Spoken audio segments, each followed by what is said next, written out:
Bonjour, bonsoir, dear friends, and welcome. Bienvenue to JCB Live. Tonight, in the middle of the month of August, we're having a fantastic guest. On top of it, guess what? He's about to be married forever to a fabulous lady as well in the wine world. He is one of the most recognized sommelier of all time. He was awarded by the Wine Enthusiast top Somm 40 under 40. Pretty cool award, as well as Tastemaster for Food and Wine magazines.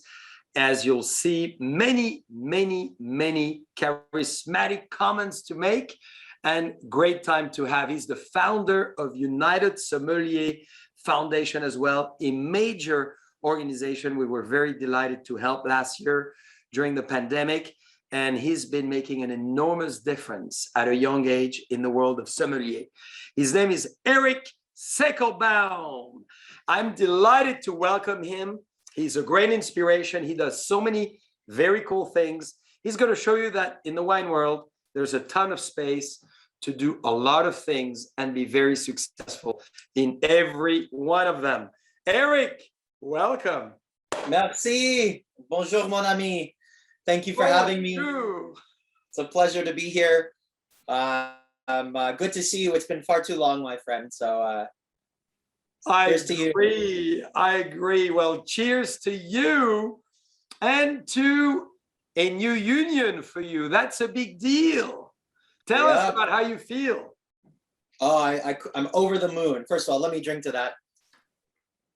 Absolutely. Yeah, so we're about this time 6 days from now I'll be married. So incredibly excited. You know, I found the love of my life, and I couldn't be happier. It was a bit of a longer engagement than we wanted, thanks to COVID, an extra year of waiting. But you know what they say, good things come to those who wait. So, absolutely.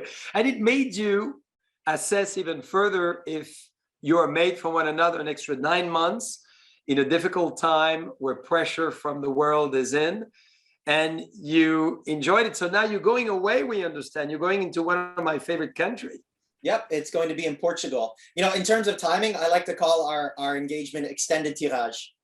So, I love it. And I hope you're adding a lot of dosage to that. Oh, it will be pure dosage for the next 50 or more years, I hope. So, so we're getting married in Sintra, Portugal. Just a magical country. We wanted a place that was food, wine, culture, travel, beautiful, all the things that we love, so that our guests, very small ceremony, but our family and friends can sort of experience the world the way we love to, which is, JC, the way you love to. Food, wine, travel, great experiences. So Bourgogne was booked. So voila. Well, you know, as a married couple, you'll be welcome to Burgundy anytime. And incidentally, talking about tirage, talking about dosage, we will be talking Burgundy, but now we're starting with Burgundy with our JCB. So what do you think of that as a top Somm of the world? Tell us your thoughts. You're kind of leading the witness. You know, I used to pour this by the glass, and I'm not really in the habit of pouring wines I don't like. So, and before starting sommelier, I was the corporate beverage director for Steven Starr, and I had the JCB, I think the 21 in I don't know, half dozen restaurants by the glass. So thank you. Thank you. Listen, you make good wine, you make it easy. Like, I'm a fan of Crémant already as a category, in terms of something that can provide an extraordinary experience, great value, and also discovery for consumers that maybe just think, oh, it's bubbles, it's champagne. So I already love the category. I'm particularly a fan of this one. Just thinking about the fruit you're getting and knowing your vineyard holdings in Burgundy, it makes a lot of sense. But yeah, it's, you know, bright, vivacious, citrus core, beautiful minerality, food friendly, great for an interview. But yeah. So thank you for that description, and we love it, and specifically coming from you, because give all our guests from all around the world tonight a sense of who you are, because not only you're an amazing somm, but you're a chef as well. And that makes, I believe, dear friends, a big difference when a sommelier who understands flavor profile, texture, the fabric of ingredients and elements and vegetables and fruits and everything else, understanding wine and knowing how to pair them together. And that's why you've been so phenomenally successful in your field. So Give us your background and where you are today and how you do it. Sure. Although I hate talking about myself, but I will answer the question. So yeah, I was a chef for nearly 10 years and almost exclusively fine dining. The last place I cooked before transitioning to front of the house, I was the restaurant chef at a fine dining French restaurant at the Park Hyatt, Philadelphia. So it was nightly degustation, 8-course, tuxedo-clad captains, amuse-bouche, intermezzo mignardises, service under a silver cloche, like legit old school French fine dining. So that was the last place I cooked professionally. And obviously in a restaurant like that, where it's a tasting menu, there's always pairings. So the sommelier and I became friendly. A fantastic gentleman named Jean-Marc Nolan, who I think is from, you probably know Jean-Marc. Yeah, so I happen to know him indeed. Yeah, of course. Oh, everyone in France is a friend or cousin or an uncle or a sister or something. It's a small place. So Jean-Marc really inspired my love of wine. Look, I say this jokingly, but truthfully, people are like, how did you become a sommelier? I say, I was a chef and chefs drink a lot, which is absolutely true. As I got older, I stopped drinking for the alcohol and I started drinking more for the taste and the experience. So, under the guise of, tasting the wines to see if I needed to adjust the dishes or like taste, he'd say, I want to use this wine in a pairing, let's taste it and workshop a dish that you think might make sense with it. So that approach to wine was sort of like coming around the back end. And I will tell you, to your point, having been a chef for 10 years, put my palate in a way that it made it far easier for me to become a sommelier because I had tasted all these things, all these flavors. I was used to being aware of taste, and it made the transition easily. If I'm being honest, the reason I became a sommelier was because I graduated university and with crippling student loan debt.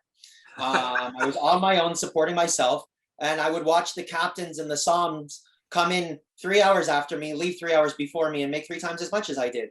So it was a desire, there's no question, but it was also utility, realizing that I had this opportunity with Hyatt to open up a luxury boutique hotel in South Beach and move down out of back of the house into front of the house as a server, as a captain and supervisor, and also become a sommelier. And I saw the writing on the wall for income potential. That's what ultimately made me make the switch. I don't do it for the money. I love being a sommelier. But I'll tell you, if I would have stayed a chef, I would be in a very different financial position, that's for sure. So what do you recommend to people in your situation, in fact, because that's a great segue to what you do today, and as well the United Sommeliers Foundation. You're wearing the t-shirt proudly as a founder of it. What would you recommend for people like you, fanatic of food, wine, to develop a great path forward in our world? Well, the beauty of our industry is there's an infinite amount of opportunity and almost an infinite amount of different ways that you can be involved in the industry. I think the old model is, oh, you want to be in wine? You either work for a supplier or you work for a restaurant. That model doesn't exist anymore. As an example, I'm a wine journalist, so I write regular columns in 3 different publications. Some trade, some consumer, Somm Journal, Tasting Panel, and 750 Daily. So that's one aspect. I do private seller acquisitions and liquidations for private clients or for restaurants. That's another aspect. I do education. I think just digital events alone, since March of last year, I'm over 200 digital wine tastings where, we prepare kits and we send them out. And yeah, a lot of time in front of Zoom, let me tell you. I do restaurant work. That's great, though. That's very impressive. All those avenues of so you recommend to people to basically touch on a lot of subjects, a lot of channels, a lot of ideas, and further than what they want to do. Is it your thought? Yeah. So I feel like this is an industry that has so much to love, but if you get caught up in the wrong part of it, it can turn very hateful very quickly. So my advice isn't necessarily go into it knowing what you want to do, but go into it open to what lean into the direction you think you'd like to be receptive to things you never would have thought of. If you would have asked me 5 years ago, do you see yourself as an educator? I would have said, no, that's not the path I want to take. And now education is my favorite thing to do. So I would suggest to people, there is an infinite amount of permutations to what you can do in this industry. You can be a brand ambassador. You can, work on premise, off premise. You can work for a supplier, an importer, distributor. I live in DC. I was heavily involved in the anti-tariff lobbying I spent Thank you. yeah, no, yeah, thank you. It was a lot of work. I mean, I spent probably for 2 months, 5 to 10 meetings a day in the halls of the House and the Senate, meeting with senators and congressmen and congresswomen and the USTR to get them to abandon the absurd tariffs in the large civil aircraft dispute and the GAFA tax, the digital services tax. But, so like, I never thought I would enjoy lobbying, but you know what? It was really fun lobbying. I mean, it wasn't fun, but like just being able to teach people who run the who run the industry of the country about the wine industry. So what I'm trying to say is don't pigeonhole yourself. No matter what you're doing in the industry, there's an infinite amount of permutations and opportunities. And if you feel 2 or 3 or 4 years into whatever your role is that you feel like, hey, this isn't really for me anymore, know that there's other things you can do. You can make transitions. Our community is so strongly networked. That's how the United Sommeliers Foundation sort of came to be, is in support of our community, and our success was because of the infinitely close network that there is in the wine business. But yeah, honestly, you'll appreciate this, Jean-Charles. The world is your oyster if you want to be in the business, and definitely pour some caviar or some sparkling wine on it. I agree. Well, talking about great wines, I think we should serve now the Bourgogne. I know you came to visit us in 2017.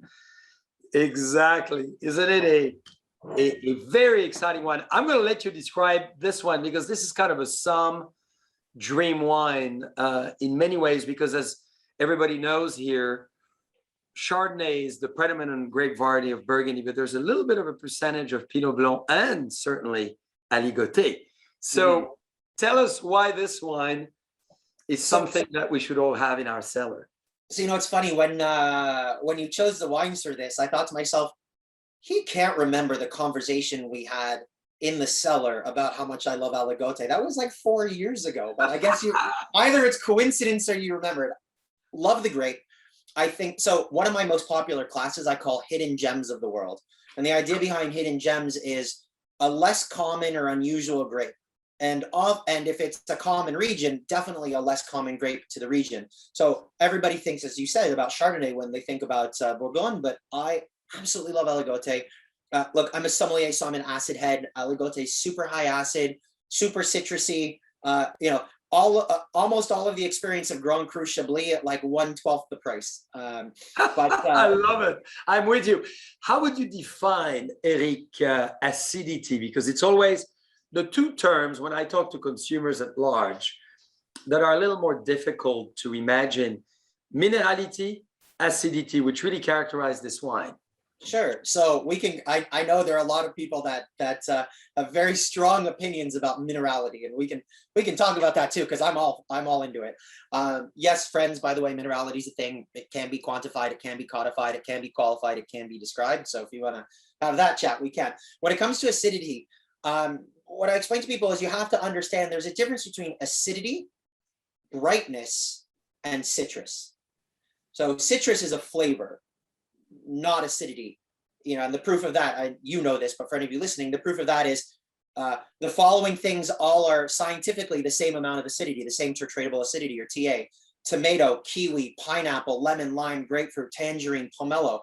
But those don't all taste the same because, acid is not a flavor. Citrus can be a flavor. So one, it's like separating that.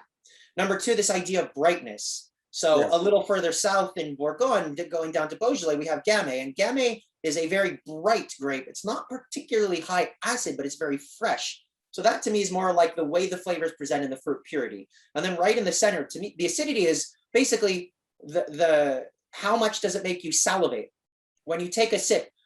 Are you in the splash zone? Does it make under your tongue and in the hinge of your jaw pucker? And do you feel a tightness and pulling here? That's really the way your body reacts to acidity. So the more you salivate, the higher acid it is. But acidity doesn't have to have citrus flavor. I think most consumers misunderstand citrus versus acid because citrus is a high acid situation. But that's how I describe it. Well, it's a brilliant explanation. Oh, thank you. So I earned a lot more than what we ever hoped. This is amazingly said. So do you like that style? Of course, love it. I mean, it's first of all, incredibly food friendly, right? Acid is the most important thing for food and wine pairing, but also age worthy. Acid is more important, I think, than anything for aging. And that's why You can have, 80-year-old Chablis and 100-year-old Rieslings, and they're still going strong. So, but I absolutely love Aligoté. I love it without food. I love it with food. It's a hot day, like pretty much every day here in DC. Sitting in the shade with a nice chilled glass of Aligoté. You don't even need food with it. But what I love to do, I like to take watermelon, sprinkle it with like sumac and a little bit of fleur de sel, and just like nice and cold, and eat that with Aligoté, just as a little summer snack. Ooh, great idea. I'm gonna So have. if you want to get really fancy, I've also done something where I've taken watermelon, put in a little bit of Aligoté. You can't put in too much in a vacuum sealer in the bag. You need a really large bag and a really good sealer. But watermelon, like 3 tablespoons of Aligoté and 1 teaspoon of creme de cassis, and basically done a compressed watermelon Cure Royale. So every cube of watermelon is like a little cocktail bite. So you can have some fun. Wow. The chef is talking. I love it. So, Erik, you are wearing the United Sommeliers Foundation T-shirt, which we thank you so much. You're the founding member as a vice president of the association. Correct. Tell us a little bit about it, because we've had obviously the founding members as well on the show, and during the tough time of last year, it's still a tough time today in the restaurant world. So give us a little bit of why you've joined, why you've created it, and what has been the impact. Absolutely. Well, certainly I can't claim credit for the idea of the organization, but when Chris Blanchard and Christy Norman sort of immediately started with sort of an emergency relief GoFundMe, because of the recognition that sommeliers are generally the first to be taken off shift, the first to be let go or furloughed, the last to be brought back, because they tend to be a very high labor line item. The problem is most sommeliers live largely paycheck to paycheck or don't have benefits. I mean, you don't see a lot of Ferrari salespeople driving Ferraris as their daily driver. There's a reason for that. So when they reached out to me and said, hey, you're connecting the community, we want your help. Are you on board? I was like, oh, absolutely. Oh, hell yeah, absolutely on board. So I have the honor of being the founding vice president of the organization. Like I said, it wasn't my idea. But basically we formed because there were no resources for our community. And the sommelier community is so strong. There are restaurant industry resources, but then it's 8 million people competing for a very limited amount of emergency aid when restaurants were closing and quarantines were happening and people were losing their job left and right. In fact, Jean-Charles, as you know, you and Boisset were one of the very early large donors. An extraordinary 5-figure check to our organization when we really needed it. So we are incredibly grateful for that. Thank you. So we're just over a year old now. We're about 14 months old, 15 months old. No, I guess 16 months old. We have to date raised over $1 million thanks to the generosity of our donors, such as yourself and our partners. We've given out over $800,000 of that in emergency financial relief to over 1,200 sommeliers. We paid people's rents, mortgages, car payments, hospital bills, kept food on their table, kept medicine for them or their children. And it's been so rewarding. I mean, I get goosebumps talking about it. Oh, me too. You're giving me goosebumps right now. It's so commending. I happen to know at least a dozen or more sommelier or food and beverage people that you've helped, and they are so grateful because times are tough. I mean, we got to realize that it's not easy when everything shuts down, and what do you have left? Mm-hmm. And nowhere to find a job anywhere. Exactly, and the stories, some of the stories from the applications are just so just gut-wrenchingly painful just to read, to have the empathy for the people that were going through some of these things. When parents are like, tonight I choose if I eat or my kids eat, like that's how bad it is. So I'm so grateful that we were able to do so much for so many people. And again, it's because of the generosity of our donors. And again, I can't thank you enough for being such a significant, not only sizable donation, but early donor. But we're still going strong. We've just finished future planning the next steps of the organization, because a lot of people think we exist for COVID relief, which is technically true, but it's also not. We formed during COVID and because of COVID, but we formed out of the understanding that there isn't this safety net for our community. So we want to be and will be ready and able, funded and ready to go for the next thing that causes small or large scale job loss to sommeliers through no fault of their own. If you're a sommelier and you get fired because you're terrible at your job, we're not going to help you. But fires, floods, hurricanes, tornadoes, building collapses, whatever, hopefully no more pandemics, additional lockdowns, fourth waves, whatever it is, our plan is to have those resources in place so that the next time somebody's in critical need, we're ready for them right now. So fundraising ongoing. Whoever's watching, we'll put the information up if we can on the screen, but it's Of course. www.unitedsommeliesfoundation.org. If you're in a position to donate, no amount is too small, no amount is too big. If you need to know how to spell million, I can help. No, but seriously, for anyone who's listening, if you're in a position, $1 is great. $5, $10, hundreds, thousands, everything helps because we still have a long road ahead. More importantly, if you're listening to this and you are a sommelier who is still in critical financial need, in critical turmoil, please go to that same website to apply for emergency financial support. Well said. So now you've created another fabulous business that you, obviously the Chief Innovation Officer of, the logo is behind you, Sommelier. I love it. And exactly. So the great thing about owning your own business is you get to make up titles. So I thought Chief Innovation Officer had a nice ring to it. I might be the only one in the world since it's a completely manufactured title. But yeah, Sommelier is my company. I'm the founder, owner, main worker bee. Unlike the United Sommeliers Foundation, my company is a for-profit entity. But yeah, it's been keeping me so busy. We sort of touched on some of the things I do. Education, I represent a lot of different regions. For instance, I'm in the middle of a 4-city tour on behalf of Beaujolais, one of my favorite topics to educate. I'm the ambassador of Wines of Israel for the United States, and I educate for dozens of other organizations and regions, Wines of Germany and Wines of Bordeaux and Alentejo and Vinho Verde and Vinny Portugal and Washington State and Virginia, and on and on and on. I absolutely love that part of it.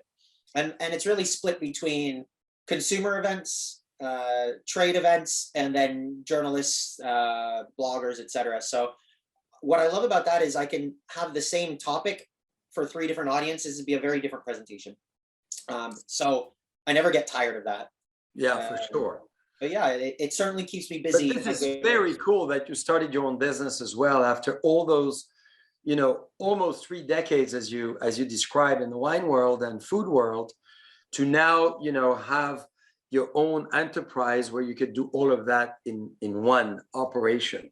So people just call you and say, this is what I'd like to do, and the tasting I want to give, and the presentation I'd like to have, and boom, you come.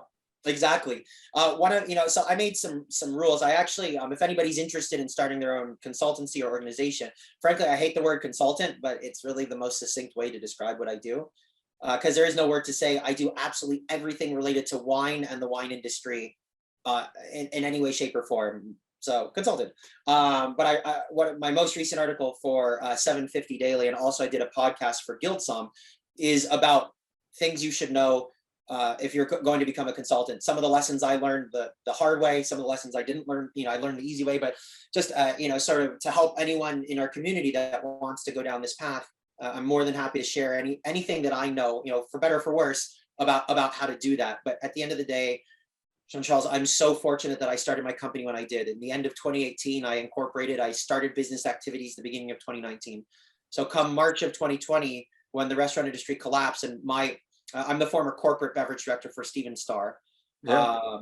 My successor found himself furloughed 3 weeks into March, I believe, of 2020. And I hope he's doing all right. But that was months and months and months of no income. The only way I was able to survive as somebody who could help make this happen, as opposed to somebody desperately in need of what they were doing, was because I had started my company when I did. So, if anybody's thinking about going out on their own, first of all, my boss is awesome. He always lets me take a break when I want. If I ever get invited on a wine trip, I always have permission to go. There's a lot to be said for working for yourself, but also if anyone's thinking about doing it, oh my God, prepare to be busier than you've ever been. And you got to have so many balls in the air and be organized. And there are a lot of upfront expenses, and you learn where it's worth spending money to make money and where it's worth making a little less, but doing a little bit less work. Like my whole thing I'm trying to do now is separate my time from my revenue a little bit more. Certain things I can't. Obviously, if I'm teaching a class, I have to teach the class. But I'm basically hiring people to do the things that anyone could do, so that I just focus on the things that just Erik can do. It's probably in the beginning, it's like every dollar counts. Like, oh, how much for this? How much for that? Oh, an accountant is going to cost me how much? But trust me, friends, you're going to go out on your own. It's worth it up front to separate yourself from the things that anyone can do and just focus on yourself, marketing yourself, whatever. What made me bring this up, you made a comment earlier, so I'm 100% word of mouth. I have never, in the 3 years now that I've been in business on my own, solicited a client, said, oh, let me, hi, hey, Jean-Charles, I don't know if you know, but I do education. So if you want me to do a thing about Bourgogne, or a thing about Cremant, or a thing about Raymond, you can hire me. Never done that. I'm all word of mouth. So being able to present in a way that my clients or people who attend something that I do are interested enough in maybe reaching out to me to maybe book me for them is sort of, that's my business model. But don't get me wrong, I'm not afraid to, in the context of a conversation, say, oh, hey, if you don't know, I have oh, you're an amazing wine and you're looking for distribution in the US. I happen to have a distribution and import brokerage division of my company. I can help you with that. If you're saying, hey, you're looking to shed some inventory at your restaurant for cash flow, I do that too. I do private seller sales, acquisitions, liquidations, and stuff like that. So like, I'm not afraid to talk about it, but one of the four like pillars of what I do is word of mouth only. I love it. And in fact, this morning, I just poured, by the way, the red.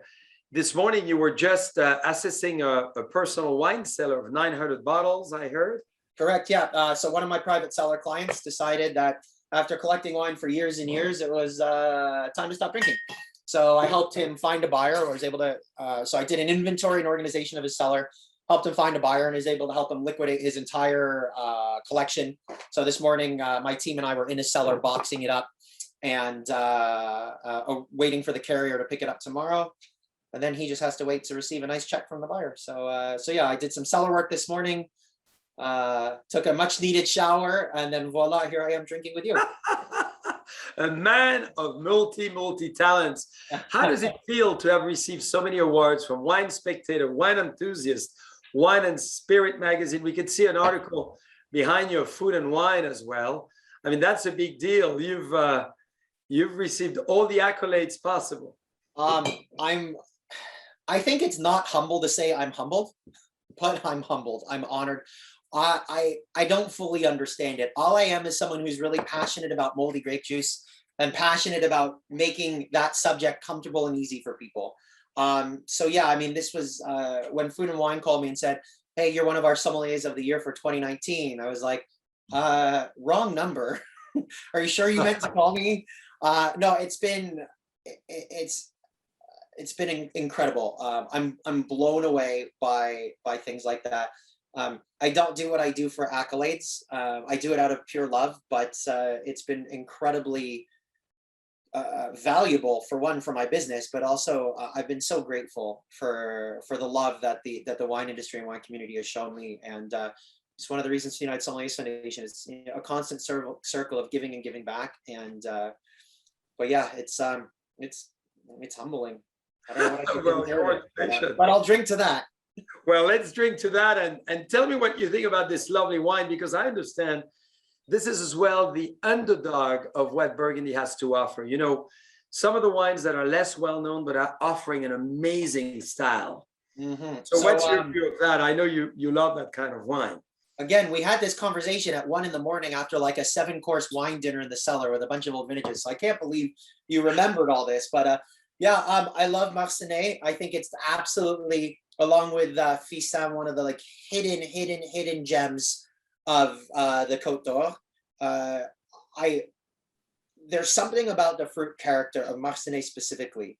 To me, it's always darker berry, but you get a little bit of the brambles. Like when I was a kid, we used to have a blackberry bush, and to me, Marsanais is like the blackberries, but also the thicket, like not vegetable, but just brambly. And I just love this sort of like mushroomy loam forest dew kind of back note to it, in the minerality, if you will, or the earthiness, just like a really gentle organic earthiness that doesn't overshadow the fruit ripeness. So for me, in like the Côte de Nuit, Marsanne is one of those appellations that you get a lot of fruit, but you still get the good earth, and you don't have to worry about a trade-off. And then you look at riper vintages, I think like 2009 is a perfect example, where other appellations, maybe they're, because of the ripeness, and the alcohol accelerates, and the fruit and alcohol is too much, and the earth gets disjointed, and the acid sort of changes. In Marsanne, even in the hot vintages, I find it's just really consistent, right in that center of sort of plush, rich, good earth, like inorganic earth, great fruit. And again, we talked about this a little bit, brightness, fruit purity and brightness make me very happy in wine. So, Wow, again, you know, so well said. thank you. What an explanation. What food with this? What do you think? So first and foremost, whoever convinced the world that white wine with fish and poultry and red wine with meat is the thing, that's not true. That's a stalwart from maybe our parents' generation. But Yeah. So I really like Marsanne with Mediterranean fish, Dorade, Branzino, sea bream, especially when there's a tomato, Yes. olive, or nuts, almond, walnut, pistachio, whatever component to the dish, the sauce, whatever. Because Marsanne presents brightly, I love it with starches. So whether that's sunchokes, I especially like it with sunchoke, sweet potatoes, regular potatoes, in whatever form. It doesn't matter if it's gaufrette or lyonnaise or whatever. I really like Marsanne for that. And the rest of the Côte de Nuit, to me, like, doesn't always go in that direction as well, because of the sort of magnifying glass on the earthy notes to it. Marsanne, the earth is there, you know where it's from, it has a sense of terroir in place, but that brightness makes it really, really friendly with the non-traditional red wine pairings. Now you've convinced me. I'm going to drink a lot more Marsanne. I know you love it, and I do too. And we, dear friends, so close to Gevrey-Chambertin, and you use Fissin as well as a great example. So love that vein of soil that gets us to the depth of how well you describe it. Now, a few more questions, but there's one I love to ask is, what's your dream, Erik, now? My dream? Because you have achieved so much, getting married. Mm-hmm. Obviously, you know, there's more to that. I don't want to put words in your mouth, but what in general is your dream that you think you haven't yet achieved? Well, so I'm about to achieve the biggest part of my dream, and that is marrying my fiance, Ryan. She is unbelievable. You know, not to sound trite, you hear the terms soulmate, love of your life thrown out a lot. And until her, I didn't really believe that those terms were real. I believe that people felt it, but I was like, I had been in love before, but I was like, yeah, no, I just don't I just don't get it. And then I met her, and it's just like, oh no, I get it now.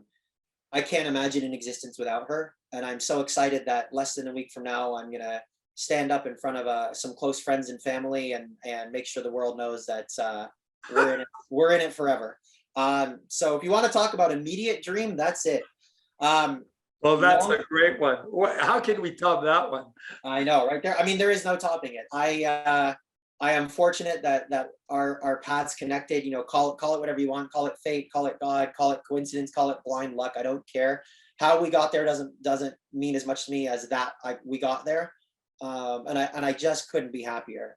Also, the honeymoon is going to be exciting because you know how busy I am. Just to be able to spend 2 weeks doing nothing, absolutely nothing. That's a dream come true. I haven't been able to do that for, I don't know, 20 years. Yes. In terms of other dreams, I don't know. I mean, I keep trying to find different things I can do in the wine business. In fact, I'm about to launch a wine club because, you know, I'm not busy enough. So that should be fun, and I've got some goals there. But honestly, my dream isn't specific. I want to continue to do great things as best as I can in this industry, to support my community, to help the next wave and the next wave and the next wave of wine professionals and sommeliers find their footing in the industry, to mentor people. It's one of my favorite things to do because, like, ultimately, everyone's successes are individual. There's no question. However, mentorship is key in the sommelier world to getting there. I wouldn't be where I am if not for the mentorship of the community that, you know, and the people that had achieved greater heights in their career before me. And so now that I'm here, like, I'm excited to help, you know, shape and mold the future of our industry. So I suppose my dream is to help create as many awesome somms as I can. Well, you've started to do that in a very powerful way. Well, this is a very inspirational dream. Congratulations for that. Thank you for sharing too. Oh, thank you. And now I would love for you to give the big message to everyone that is with us from Europe, from Asia, from obviously Northern America, South America, wherever everybody is and watching. The big message coming from Erik Segelbaum himself.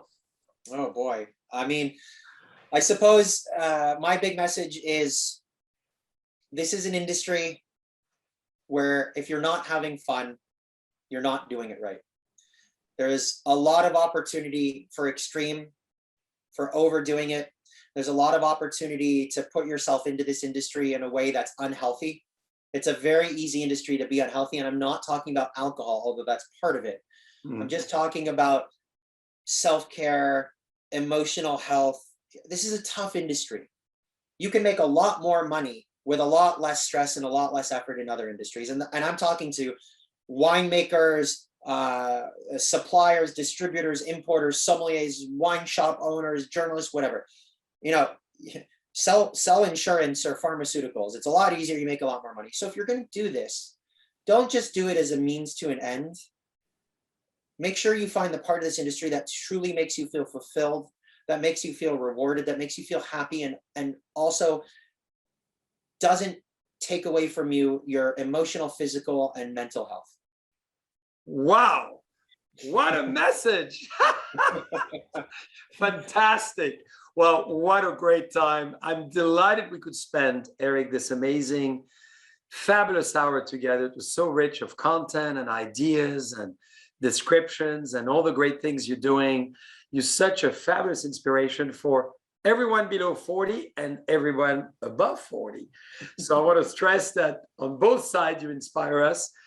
It's been so much fun to be together. I cannot wait to see you physically and to see the pictures of the Portugal of Sintra.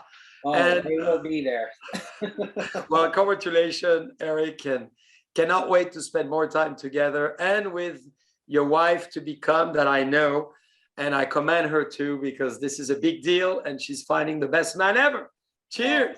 Thank you. Merci beaucoup, mon ami. Merci. Enchanté.